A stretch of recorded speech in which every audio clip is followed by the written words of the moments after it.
be hoping you got something positive to say about me. You always say negative stuff about me. And I'm like, I ain't do nothing to you. No. I ain't seen nothing positive that you ever said. I did something positive every day. But that's what I'm saying. Come on, Tony. What I do? What I do to you, Tony?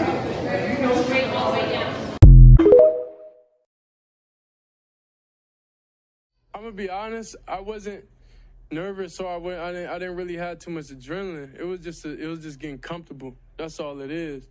Like it's plenty games before. Like I was nervous, but I felt like I knew it. I knew the answers to the test. So it's like when you feel unprepared, then when you don't feel like you're ready for the moment. I know I'm ready for the moment. Did I play up to par? No, I don't feel like I did. But overall, the main goal was to win. And that's honestly what we did. Well, I say I'm comfortable with being uncomfortable, so that's what it is. I got pockets of finding my rhythm, and I got to get into that quicker, regardless of anything. But overall, I feel like me out there.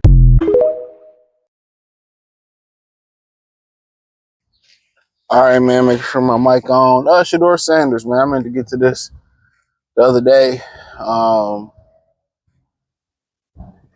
lot of people are, praising Shedeur Sanders for his performance. There was people that said he could play, he couldn't play. I'm always of the belief that he could play, okay? And, at the end of the day, people just hate. For the most part, I don't like the raccoonish things that his family does, but I do understand when you're in the sports and entertainment industry, there's no pro-blackness. So I understand that first and foremost. But he can play. Some things I seen at Colorado to address. At first, the anticipation when the game on the line, he's money. And a lot of times, when you see a lot of players come from an advantageous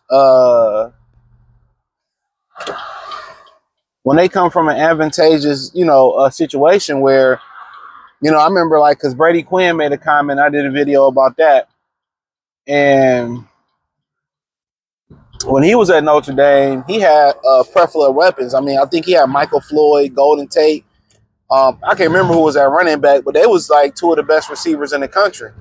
Only reason Michael Floyd didn't have a better career and probably wasn't in the Hall of Fame was because, he had some issues off the field, but he was a hell of a wide receiver.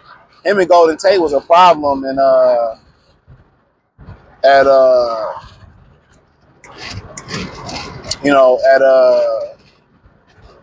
Notre Dame. But he was one of those quarterbacks that came with everything. A lot of times you get some of these quarterbacks who don't have as much.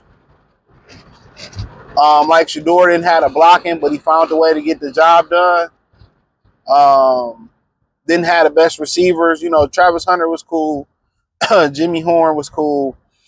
But he didn't have the best of everything. But he still put up numbers in a situation in where he didn't have the best of everything. And a lot of times, if you still can be good when you don't have great things around you, a lot of times that translates to the NFL. Being the coach's son, he knows protections, he knows coverages, he knows how to go through progressions, and then you see the way he anticipates windows. All that's going to translate to the next level. Because you can't, in next level, you ain't going to have the best blocking, especially going to Cleveland.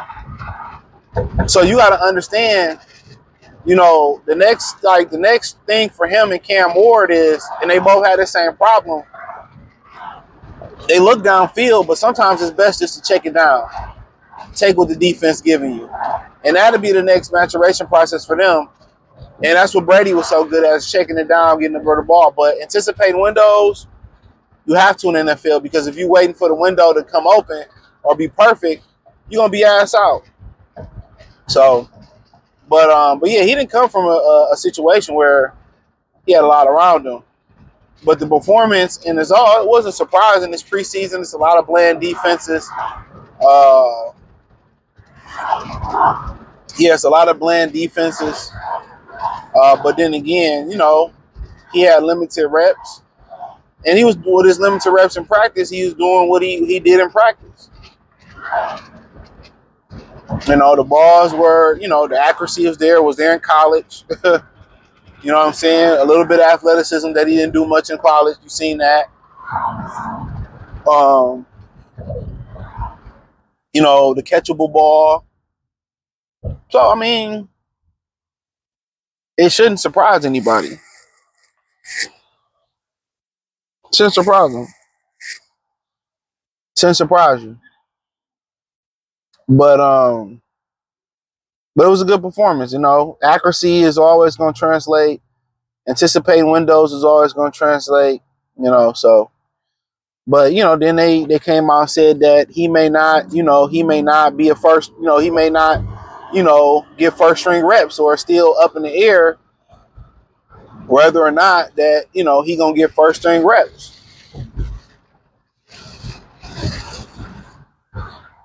So it's still to be determined whether or not, they're going to, get in. That could just be keeping a rookie head level.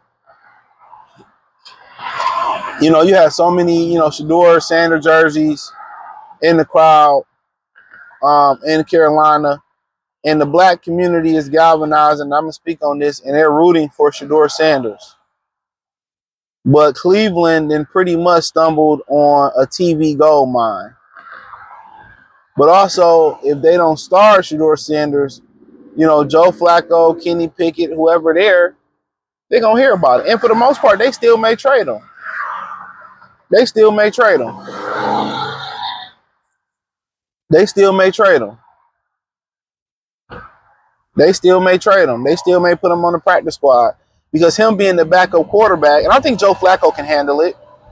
Him being the backup quarterback, it becomes a problem, because it becomes a distraction. If it's Kenny Pickett is the starting quarterback, it's a distraction because he's young. He hasn't done anything in the league remotely. So you may see them put him on the practice squad. They may cut him. They may trade him still. I think what Joe Flacco got, what he can do, so you ain't really worried about it. So now in reality, you want to see what brother Shedeur and Dylan Gabriel do, and hopefully he get out there and he get an opportunity to flex his muscles and get those reps with the ones in preseason, or get those opportunities. But if they don't start them, they're gonna hear about it all season. That's the problem. So they're probably thinking about, like, maybe they shouldn't start them, or they should put them on the practice squad, or you don't keep hearing about it. If they winning, you won't hear much about it. But them saying that they still up in the air whether to give him the reps. A lot of times that can just be just to keep the rookie level headed, not let him get beyond, jump the gun, and just keep him level headed. That's what I think that may be. But as far as commercially, that's great for Cleveland. And in the NFL Sunday ticket views go up. Even when they're on national television, that's more money. So what the NFL did, knowingly or unknowingly, was genius by trying to, whiteball Shedeur Sanders. What you end up getting is this. You get up a whole blacking of black people that now want to support. A lot of these were the same black people that was mad at the NFL because of Kaepernick. A lot of these were the same black people, that came back when they did Mary J. Blige and all them at the Dr. Dre. What they done was turn a lot of their protesters and naysayers. Now they brought them back to the TV screen. All these ninjas showing up with Shedeur Sanders jerseys. Some of that goes back to him. It kicks back to him. But also, it's good. It's good revenue for the league. So even though when the league is seen as racist, and they seen as wrong, and they seen as oppression, oppressors, they still make bank. So they still came out on top. You know what I'm saying? Even I done talked to people say, I really didn't care for the kid. I really don't like the kid. Because I don't really care for him. But I seen, he going to be rich regardless. But I seen how they doing them. It made me root for him. So, for the most part, I think he can play. I've said that from the beginning. People say, well, I don't think he that good. And like, based on what? Did you watch? Have you watched the film? Have you watched him play? What makes you not think he ain't good? You know, people say, well, he went to Colorado and they didn't win nothing. Do you know how hard it is to rebuild programs? Even with the transfer portal, it's not baseball where I can throw so many, 10 guys out there? What is it, a pitcher, a shortstop, first, second, third, center, outfield, other outfield, and the catcher was 9 people on the field? I could be wrong. In baseball, you could throw 9, you put 20 people on the team, and their talent can just come together like that and they can win. Football is a team of it's camaraderie. You can't just pick guys out the transfer portal and it worked. How many times in the NFL you've seen guys sign big free agents, Jarius Bird to New Orleans, Nnamdi Asomugha out there to Philly, and it didn't work? You can't just throw people together from this team, this school. He a junior here, he was a sophomore here, and you think it's gonna work. It don't work like that. Football is a team of camaraderie. It's a game of camaraderie. It takes time for offensive line to get together, receiving core, even handing off to the running back, and you know, receivers knowing this, that take time. That take time. That take time. That take time. So don't forget it.